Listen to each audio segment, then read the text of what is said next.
Hi, everyone. Oh, Lord, it's dark. Welcome to live recording with Nurse Aisha. Let's see if we have some light in here. Oh, I see you're already waiting, or you have been waiting. Thank you. Let's see, I need some light.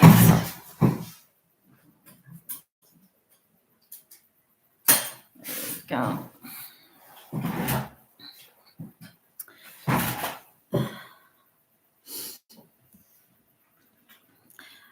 How are your holidays, everyone? I hope you're having a good time and keeping it safe during the holidays.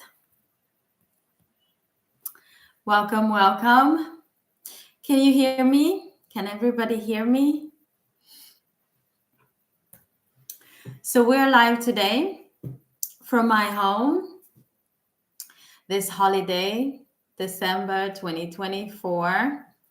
And I'm here with a recap of one of my videos, how to quit smoking. Let's see, there's a few people here at least. Yes, great. Tell me where you're watching from. That would be great. There's someone watching from Burundi country. Welcome.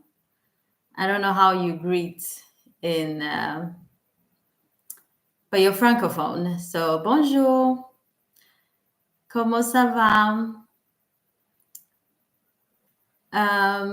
Yes, Kate, I saw that. Welcome, welcome. Bonjour. So I'm here to wish you a happy holidays. Not only that, but to see how you're doing. Ça va bien? Bon, good. All right, so the topic, how to quit smoking, just like the title of the live stated.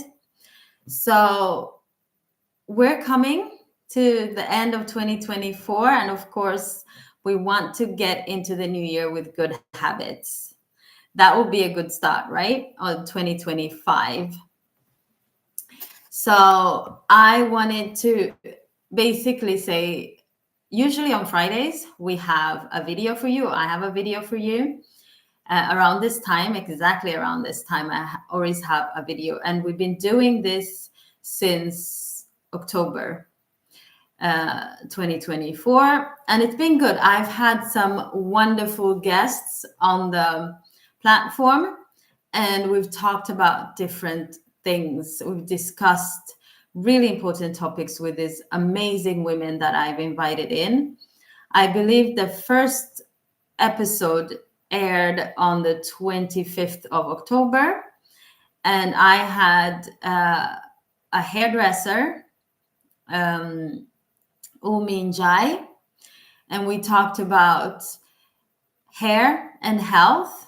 That was an amazing topic. If you haven't watched it, make sure you go and watch that show or that episode. We talked about the importance of hair and how it affects our mental health and our physical health, obviously with the diseases that come with hair loss and skin problems, itchy scalp and all of that, and hair expectations for specifically, obviously for us as women of color, because it is a big part of us, changing our hair every now and then, looking good, making sure, you know, that you have a good set of, well, basically your looks are important, but it shouldn't all be about the hair. We have to have, I believe we talked about healthy expectations of hair growth, and also making sure that you take care of the hair that grows out of your scalp. And I think one of the comments that was popular on that topic was that me and Umi, were not wearing our natural hair. But that wasn't the focus. The focus was to talk to the audience and the community about hair and how it affects our health. So we are aware that we are always rocking different styles, and it's not the hair that grows out of our scalp, but we are mindful of how we take care of the hair underneath the wigs and weaves. So that was one of the topic. I believe the second topic was on burnout. I talked to Jabo Foon on burnout. And then after that, I talked to Dr. Helen on dyslexia and other neurodegenerative diseases. And then who was up next after that? And then it was Dr. Ruth Chiza, if I haven't missed anyone in between. We talked about mental health, depression, and ADHD. ADHD was the main topic because she works specifically with ADHD. And then after that, I talked to psychotherapist, a very, very, oh my God, amazing conversation I had with Hannah Wallenstein, a psychotherapist and therapist that works with issues around racism, minority stress, and basically mental health. So we talked about minority stress mainly, and that was so insightful. It was such an amazing lady to talk to and just discuss these issues that affect us, mainly people, I guess, in the diaspora, but obviously you could be in an African setting and have some type of minority stress and just feel left out, I guess. And then lastly, this December, I posted about HIV AIDS. Obviously, because of the 1st of December being the International AIDS Day, or HIV AIDS. And so I had an amazing nurse, Lisa George Swan, who just blessed us with so much knowledge around HIV AIDS. And she works very passionately with these patients, with peer support and testing mainly. So that was an amazing topic. So if you all haven't watched all of this, make sure that you go back and watch these videos. So being that it's the holidays, we're taking a little break, a much needed holiday that I need to rest and just basically think about how the year has been, try to reconnect with myself and my work, and then try to collect some new material. But obviously during this little holidays, I thought we could have a live stream and talk about one of the videos. Obviously this specific video on how to quit smoking, it was just me talking to you about my journey, my smoking journey, that I was in the studio by myself, and that actually was quite popular, I believe, my journey on how I quit smoking. So I thought that this coming weeks, well, I don't want to say all the coming weeks, but during this time, I would like to recap and talk a little bit about this video. We're going to talk specifically on how I quit smoking, and then we are going to try and have a live streaming about the other topics that we talked about: minority stress, ADHD, and we'll see how that comes along. But that is the idea. And then we'll see if we get time for all of this in our busy schedules for 2025. And if not, obviously, there will be new material. So now that that is out of the way, I've explained why I'm here. So now you know why I'm here.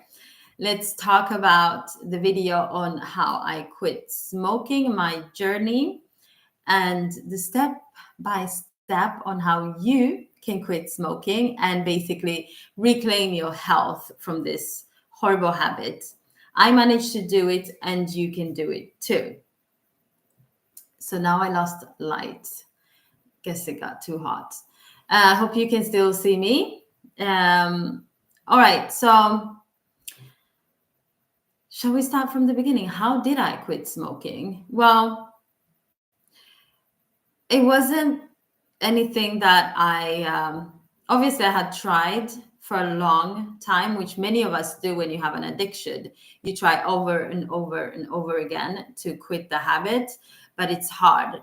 And however much willpower you have, an addiction is an addiction. So you need help. I guess that is the main key here, that you need help. Most of the times you need assistance to quit a habit, whatever habit it is, especially when it's a substance addiction. Some of us manage to quit without any help, but we still have tried the help earlier on. So for every time that you're trying to quit to smoke or to drink or whatever addiction you might have, you get a new understanding how difficult it can be, and hopefully you pick up on the tools along the way, that now you tried this and then you can try that, and then maybe a combination, but most time you might need medical assistance. So in that video I talked about how I started smoking. Obviously, peer pressure, not much for me, maybe a little bit, but I do remember I had people around me that actually smoked. So I guess it made it easier to justify the habit. But personally, I never saw myself as a smoker, and I never wanted to be associated with cigarettes. Being a lipstick chick that I am, I didn't like the smell. The after smell, I guess, when you're outside and you're smoking, it might be not so bad. But when you get inside and everyone is commenting, oh, how can you smoke? Da, da, da, da, da. So it was kind of embarrassing. And as I was younger, you tried to hide it with chewing gum and all of that, but it didn't really help. So when I got a little bit older, I tried to start the journey to quit smoking. But it was a long road, because most of the times as a young adult, you're living your best life. And this is an accepted habit in society, smoking. I actually smoked in a time where you were allowed to smoke in clubs, in restaurants, everywhere, basically. But along the way, I think even I appreciated when they banned smoking in clubs. It was really, wow, amazing. Because I remember you'd come home from a night out and you had to wash your hair. Your hair smelled like smoke. Your clothes smell like smoke. I wonder how people that didn't smoke actually survived in those days, because it was just horrible. I mean, secondhand smoking was very much alive, should I say that? I mean, it was everywhere. Even if you were not a smoker, you were secondhand smoking, because you could smoke anywhere. And if restaurants maybe didn't accommodate smokers, then I wonder which restaurants didn't. Almost everyone did, but you go outside maybe on the patio and smoke. So I was part of that generation, I guess. So it was very much accepted. Today, it's kind of, we all are more aware of how dangerous it is. And people that are older than me can tell you that even doctors would come into meetings around a table and start smoking. Pilots would smoke inside of a plane and everywhere. But obviously, in society, we know better, so we're doing better, but not as much as we could do more, basically, when it comes to banning smoking and making sure that we have a smoke-free society. So obviously, as time went by, cigarette smoking was not being accommodated for anymore. And you learn, you live and you learn, you get older and you realize that this is not for me. And I guess the symptoms that I also got was, my skin started to darken. I got this dark spot up here in my East African forehead, which I didn't like. And then I got that smoker's cough. I got basically, I just didn't want to smoke anymore. Also one thing that I picked up that I did very much was that I used, being that I didn't want to get associated with smoking, I picked up a habit from my auntie that used to smoke. It was kind of like, that's something you keep to yourself. You smoke in the privacy, in your own privacy. So you don't basically smoke, you don't show that you're smoking as a lady. You keep it to yourself. So I did that a lot, which meant that I had to hide. So every time I would feel like smoking, I had to hide and go outside and smoke outside in hiding. So that was also, it was quite, well, you had to be sneaky and you had to lie and you had to, I guess that also made me get kind of the cortisol, the stress. It was kind of stressful. So I think that also was not something that I was afraid to get caught. So it was just a stressful period. I just didn't want to do it anymore. As you were part of a conversation, because when I was younger, I would disappear without anyone knowing. But now that I was older, you couldn't disappear from a table without people noticing that you were gone. So now you had to make excuses of where you're going and why you're leaving. Yeah, so that wasn't a good look for me. So I tried a lot of things to quit smoking. Now, when I initially decided, because at this point I'm a nurse and obviously I can't smoke during work hours, not even close. Like I couldn't leave my patients to go out for a smoke. You can't do that.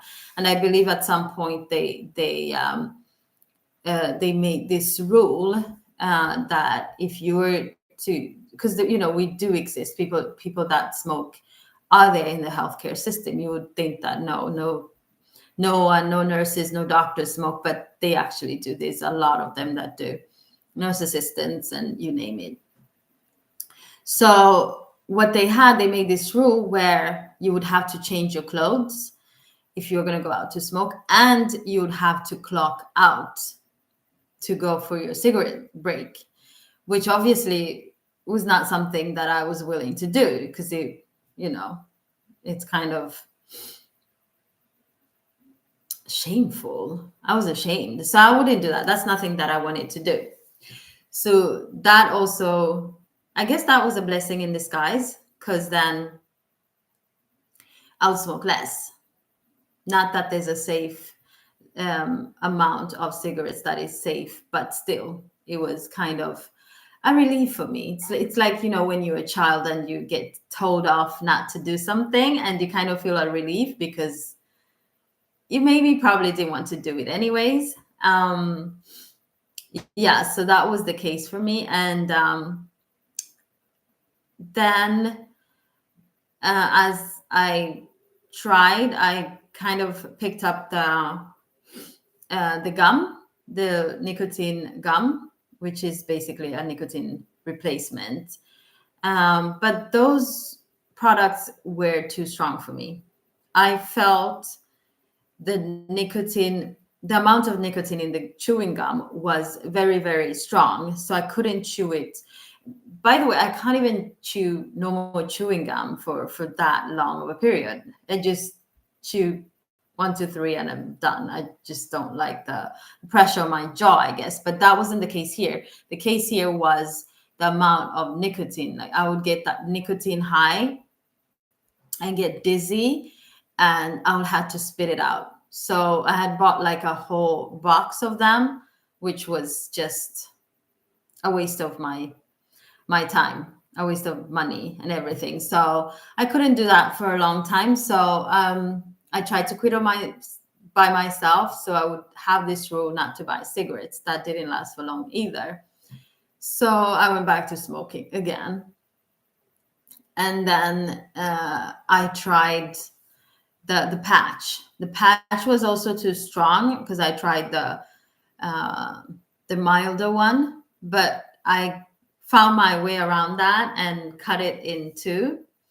So that kind of worked for a little bit. It actually worked longer than the chewing gum. It was kind of a better fit for me trying to quit my smoking career. Yeah, so those were kind of the tools that I tried. Did I try anything else? Gum, the patch. I didn't try the e-cigarettes. I never did that because there is an option. I don't know if they exist anymore, actually, e-cigarettes. I think they've kind of replaced it. They might be there, not sure. Make sure you comment if you know this information, because I'm not in that field anymore. Obviously, I can find out, but I know about the new types of vapors and that type of products, but not if the e-cigarettes used to be. It came very early. I wonder if it's still there. I have to find out.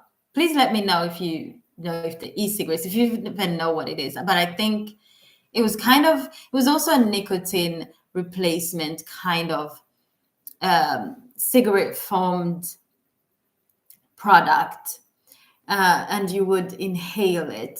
It was white, I remember.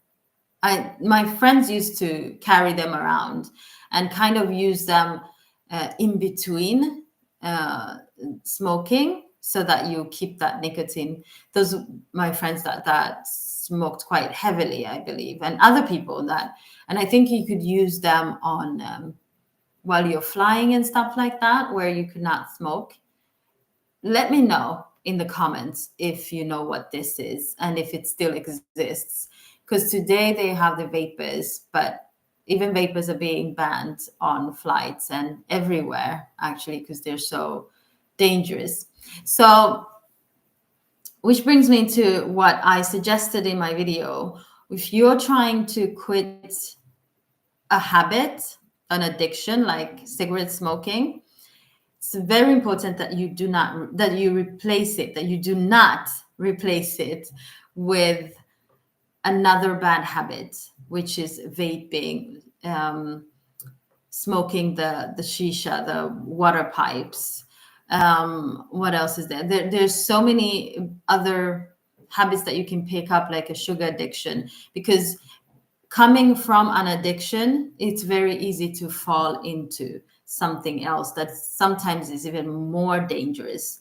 So, and I believe that when I was trying to quit smoking, there was this thing where a lot of us were afraid that we were going to gain weight because nicotine kind of keeps you slim. And I believe this was also something that they used in their commercials when cigarettes were coming up much earlier, before my time, that it would be used as a slimming product, which is, it's nothing that you need to worry about if you're keeping a good diet and exercising. And those are the habits that you need to replace with this habit.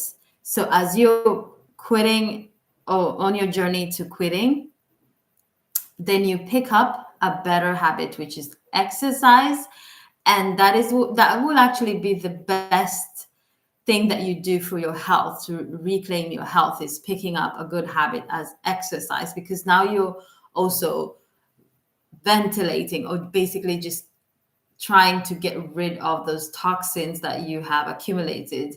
Not that if there's any damage already that has occurred, it's hard to get rid of that, but it's really good to pick up a good habit as exercise, and also keeping a good diet when you're trying to quit smoking, because you don't want to replace it with a sugar addiction and try to buy sweets so that every time you feel the urge to smoke, you get a sweet instead of a chocolate bar. That is not okay. That would just get you on into another bad habit that is also not good for your health. So yeah, so I would definitely also request or recommend you to try the medical help that is there. And this you can find at your general practitioner and nurses that have the programs, the non-smoking programs that you can join. So here we have so many of those. If many of my colleagues at these clinics work with these programs, and one of them is basically just calling a number when you feel the urge to smoke, and they can give you advice on how you can redirect your thoughts so that you don't pick up that cigarette. There's also other ways that you can quit smoking. There's, I believe there's hypnosis. That is also something really good. I believe they also can offer or give you a referral to, what's it called? The needles, acupuncture. I believe that is also one of the treatment to get you onto a better habit.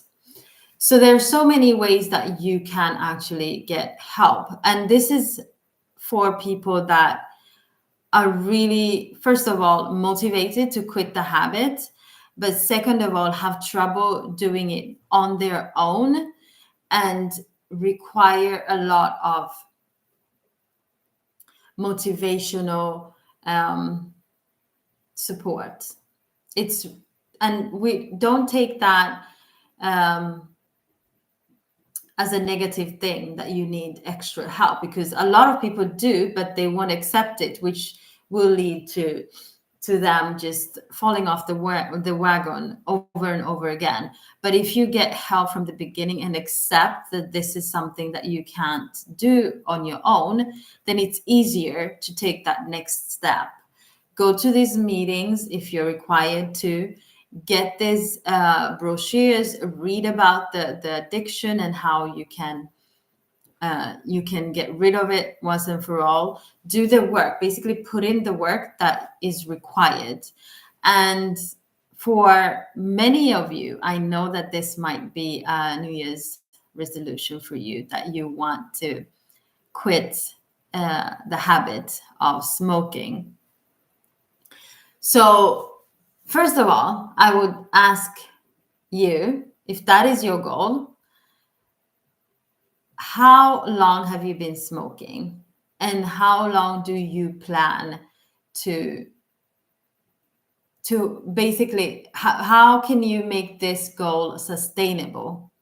Because when you quit something, obviously you want to quit once and for all, not quit for a month and then go back or just take a break. Because I know some people are like, I'm just going to take a break from this. That is, I mean, you have to reflect on how bad the habit is. And most probably it is not good for your health. So make realistic goals.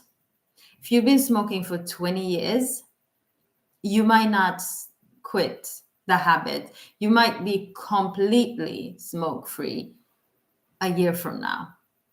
And then you can be certain.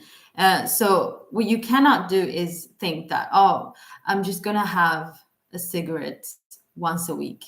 That is not good enough, basically, because then you're just keeping the habit alive still.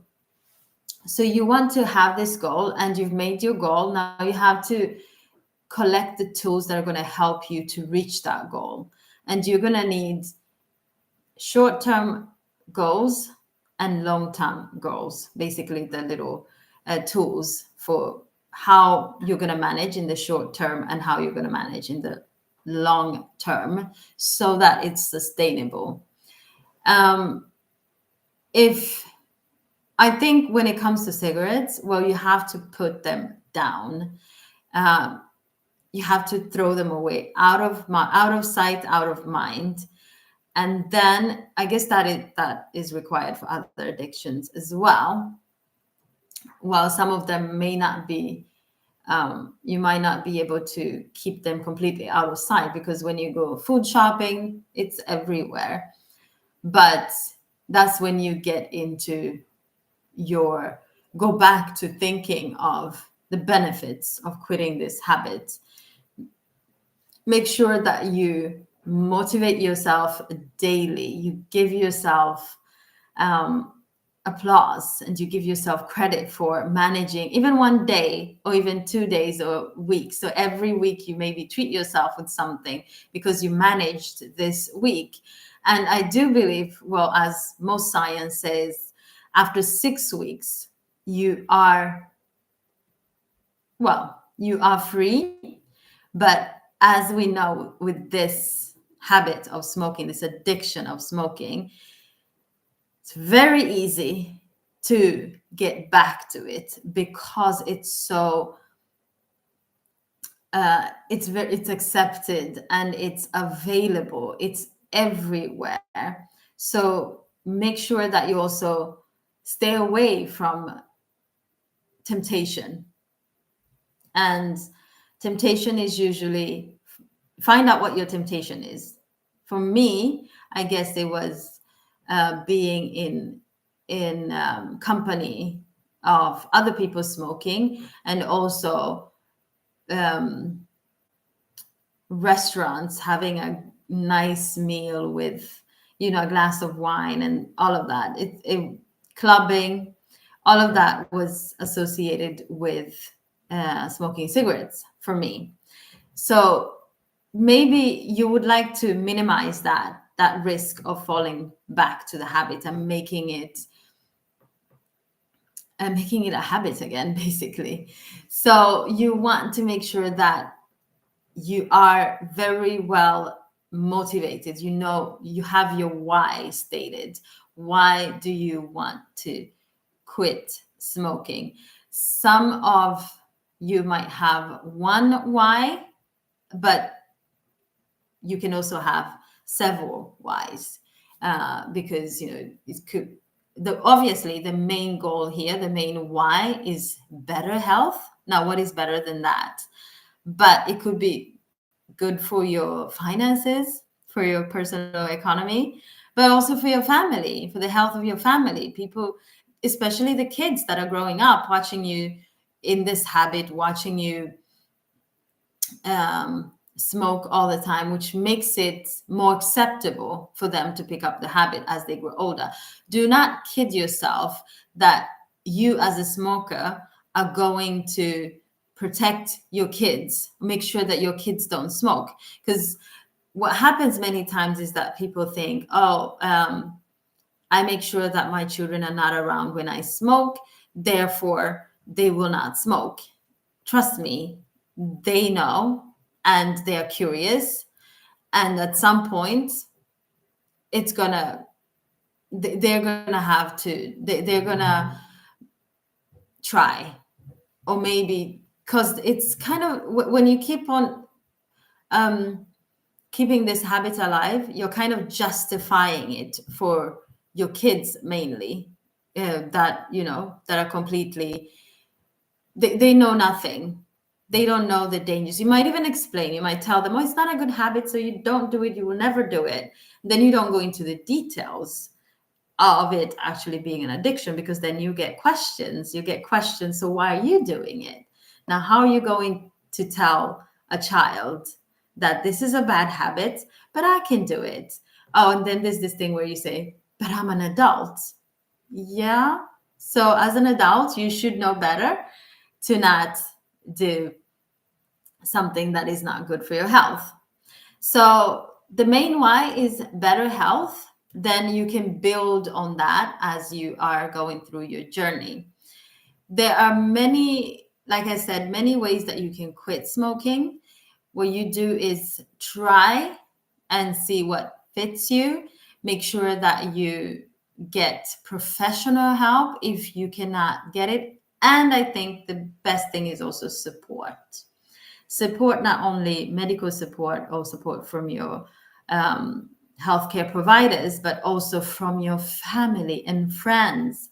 Because I personally got a lot of support, especially when I told people that I had quit smoking. People applauded me. My family applauded me. Um, I believe my friends, some of them even who were still smoking, would say, "Oh my God, that is so amazing! I can't believe you finally did it." Because when you tell people that you have quit smoking, that, at least for me, I had to say it when I felt that I was done. I was done. I wasn't going back. I was afraid to fall off the wagon. I was really, really afraid, because obviously when you're onto something good, fear just crawls in under your skin. But don't be afraid. It's completely normal to feel afraid, to feel as though you're going to fail. You're going to get to a point where you can't hold up yourself up any longer, because uh, the withdrawal basically gets to you. You just craving this habit so bad that it's better to go back to the habit than dealing with the symptoms of withdrawal, which also are very common, to be honest, when you are trying to get rid of. People don't actually talk about it as much, about nicotine withdrawal. They don't really acknowledge it as much as they should, because what I do, I know that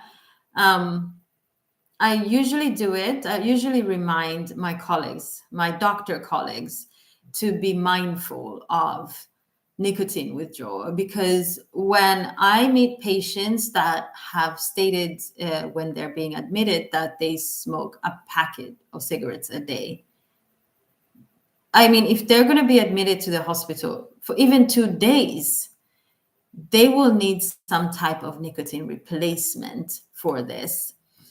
It's very, very important to know that cigarette smoking and nicotine addiction is a thing that we need to be mindful of. We really need to think about how severe this addiction is. So what I do for my patients is I make sure that they get a nicotine replacement. We usually carry the patches, and if we don't have the patches where I'm there, I will make sure to look for them somewhere else to get them. And if you have tried nicotine patches, you know that there are some mild ones, 12, I think, that 12, and then there's 24. I don't know if there's more, all that. Some people actually need 2 patches to be able to manage their nicotine withdrawal. And what we also know is, if patients are coming in for operations, that smokers, chain smokers, for instance, they definitely need nicotine replacement, because even after surgery, because if they go back to smoking quickly, that can damage or maybe prolong the healing process of surgery.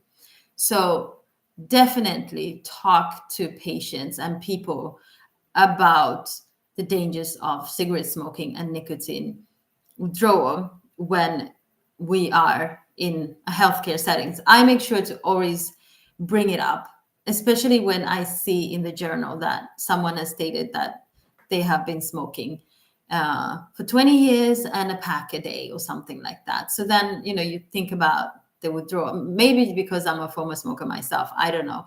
But I'm always thinking that way to make sure that I offer a replacement, and also talk about trying to quit the habits. Because most people go about their lives without anybody mentioning it. Stroke patients, people that come in with either a full-blown stroke or stroke symptoms, I make sure I talk about the habits. Do you smoke? Have you tried smoking? And then if they are obviously willing to receive the message, because many people are not willing to receive the message, I talk to them if they want help.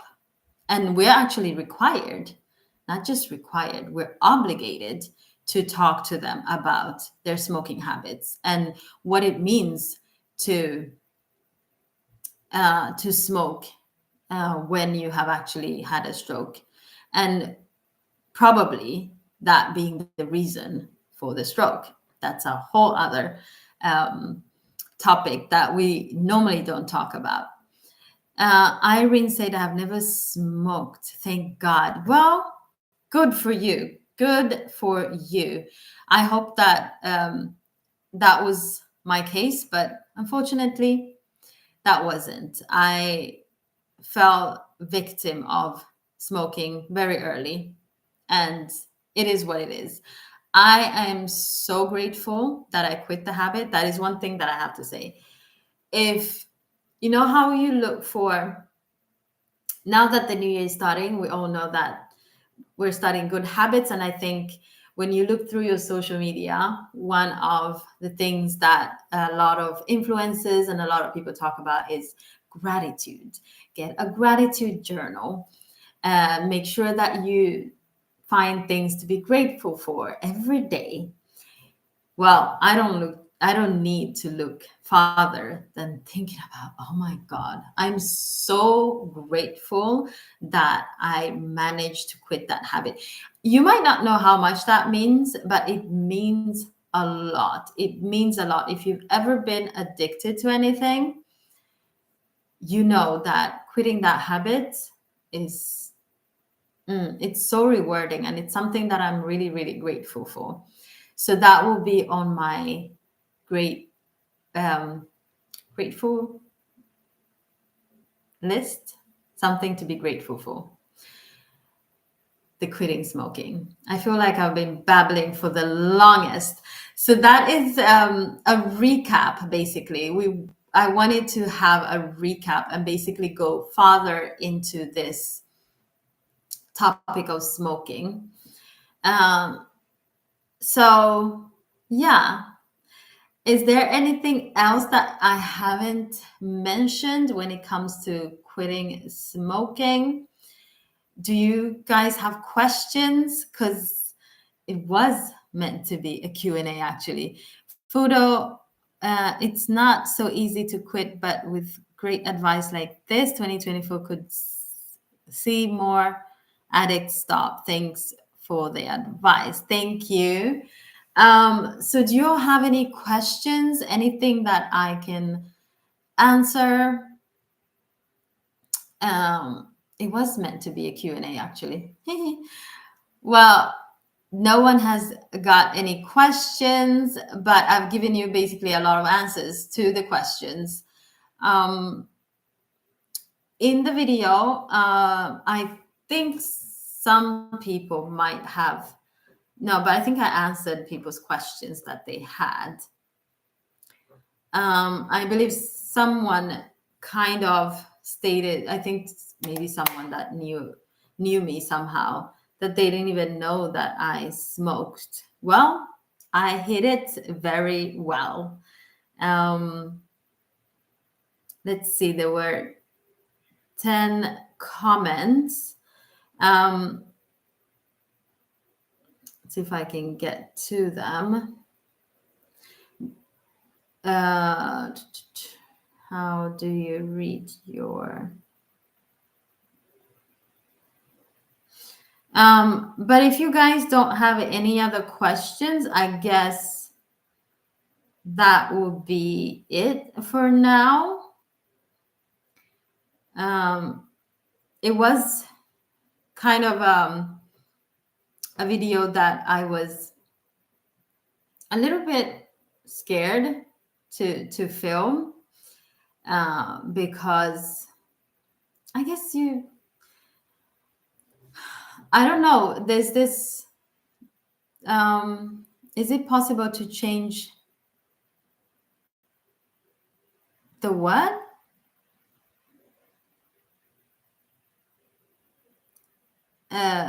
Black lips? What does that mean? Sorry. We maybe should not talk. I see most guys. Oh God. Sorry. I honestly thought you were saying that I had black lips. I'm like, how rude. I was about to fight you. No, sorry. Um, Jokes aside, my lip is red today. Oh Lord. Black lips. No. Well, if you quit smoking, you could get rid of that color. What's it called? It's called discoloration. It's called hyperpigmentation that comes with the smoking. Obviously, because you keep the cigarettes right here, and that smoke that comes from the smoking. So when they stop smoking, is it possible to change that? Well, for some people, it actually goes back. Yes. For some people, probably not. Well, you have to be smoke free for a long period of time to see that, because some people, it even gets dark, and then after that, you kind of get like a red burn right here in the middle. That is hard. I don't know if I've seen anyone reverse that. I can ask around my colleagues, but it's hard. You might need maybe also some type of help from a dermatologist, maybe scrub. I don't know, because it's kind of, that is after many, many years of smoking. I'm not quite sure if you can get rid of that. That's a really good question. But I got rid of my discoloration and hyperpigmentation that I had up here. But I can see not everyone obviously gets the black lip. I've seen it in a lot of people, especially obviously a lot of Africans and Black people that smoke. Caucasians, what I see with Caucasian people, what they get is the wrinkled skin and the change of voice. They get a deeper voice. Have black lips? Yes, like everyone who smokes usually have black lips. So when they stop smoking, it's possible to change it to you. So you're answering your own question. Okay. Yeah, thank you. It wasn't my lips that you were talking about. Oh, thank you. Hi, Ricky. How are you? We're doing a Q&A on my video, How I Quit Smoking. And I basically answered some questions before, talked around the topic. So we have actually gone beyond our time here. I thought we could do a 40 minutes, and now it's 49 minutes. So if you don't have any more questions about the smoking, good. Do you have any questions for me regarding smoking, or any other video from all the way from October 2024? So I guess we are ending the year here soon. But honestly, smoke scent tastes really great. I'm struggling with stopping. Really? Cigarette smoking? Well, you have to find a way to quit that habit, because it's not something that you want to bring into 2025. Let me tell you that. Um, what I'm going to do is I'm going to wish you all a happy new year, which is basically coming up soon. Well, next after the holidays. I really hope you guys have had amazing holidays, because I have. I feel well rested. I have had some amazing food. Um, spent time with my family and just got spoiled. I really liked your HIV video as well. Can you talk to us about HIV/AIDS? Well, what we decided to do, what I have thought of doing, is to do one live streaming at a time to talk about a specific video. So today we talked about how I quit smoking video, and hopefully the HIV actually was between, I had to choose between the HIV video or the how I quit smoking video, and I chose the how I quit smoking video first. So maybe we'll do the HIV video next, hopefully after the new year. But I was hoping maybe we'll have something else to talk about in the new year in January. But that's a good topic as well. I had such an amazing time with Lisa George Swan, who was the nurse that I talked to in that video. She is actually one of my biggest fans here on this digital platform, especially on Instagram. So I've met her in person before, and I feel like she was the first person that was like, "Oh, I know you," and I was like, "No, you don't." "Yes, I do. You have your nurse Aisha." And I was so stunned. I didn't know that anyone. You think that maybe people that are watching your videos are so far away, and then I bump into someone, and it was like, "Oh, someone actually watches what I do." Yeah. So, and then it turned out she's also a nurse. So we've kept contact, and I contacted her and asked her initially to sit down with me and talk about the struggles of being a nurse, and we could talk about those things. And then I think I added, or if you have anything else you want to talk about.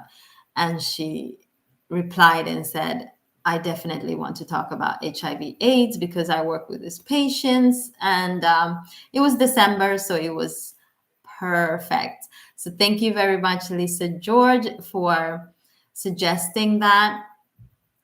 And of course, we have other collaborations lined up and things that we need to talk about for you guys, for health topics.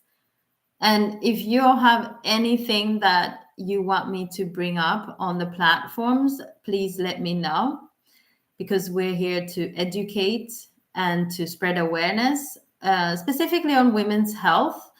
I know that the men have been complaining, but we'll get to you. Ladies first, I should say. All right, everyone. Thank you so much for tuning in on this live. I hope you got something out of it. And I hope that you enter the new year smoke free, cigarette free, and whatever other addiction that you want to get rid of. I hope that you can manage. But remember your why. Make sure you get support, and make sure that you talk about it so you don't suffer in silence, like I usually say. I hope you enjoyed this live. Happy holidays. Enjoy your evening, the rest of your evening, and I'll see you in my next video. Do not forget to subscribe, like, and comment. I'm right here to read your comments and answer them. So don't be shy. I'll see you next time. Bye.